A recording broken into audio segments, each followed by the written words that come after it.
ဒီနေ့တော့လူကြိုက်များတဲ့ထိုင်းမုတ်ဒီတုတ်လေးသူ့စားကြမယ်နော်အရင်ဆုံးလိုအပ်တာလေးတွေပြင်ထားရအောင်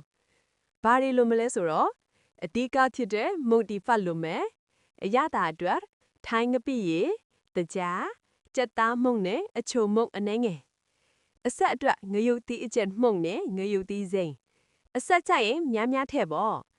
အချင်းအတွက်တမရာဒီတခြားထည့်ရမယ့်ဟာလေးတွေကတော့အသားလုံးကြော်ပဲထောင်ရှိ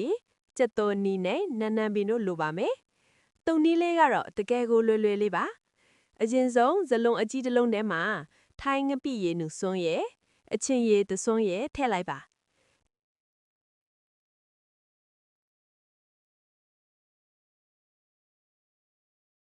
ပြီးရင်ကြက်သားမုံနဲ့အချိုမုံအနှဲငယ်စီထည့်ပြီးအရသာလေးညှိမယ်။အချင်းကျိတ်တဲ့သူတွေအတွက်တမရာဒီတစ်လုံးလောက်ကိုအရင်ညှစ်ထည့်ပေးပါ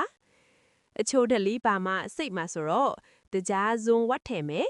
ပြီးရင်တော့လှီးထားတဲ့နန်နန်ပင်ကြက်သွန်နီအသားလုံးကြော်နဲ့ပဲထောင်ရှည်နဲ့ငရုတ်သီးအကျက်မှုတ်တဇွန်ကိုအကုန်ရောထည့်လိုက်ပါတော့အဆက်ကြရင်တော့ငရုတ်သီးစိမ်း3000လီလောင်လောက်ကိုပါထည့်လိုက်နော်ကဲအားလုံးအစင်သင့်ဖြစ်ပြီးဆိုရင်တော့မုန်တီဖက်လေးတွေထည့်ပြီးအားလုံးတမသွားအောင်အသားလေးနယ်ဖေးလိုက်ရုံပဲအကယ်၍ပိုပြီးဆန်းလေးဖြစ်ချင်ရင်တော့ပဇွန်တို့ပင်လယ်စာတို့ကိုပြုတ်ပြီးထည့်တုပ်လို့ရသေးတယ်နော်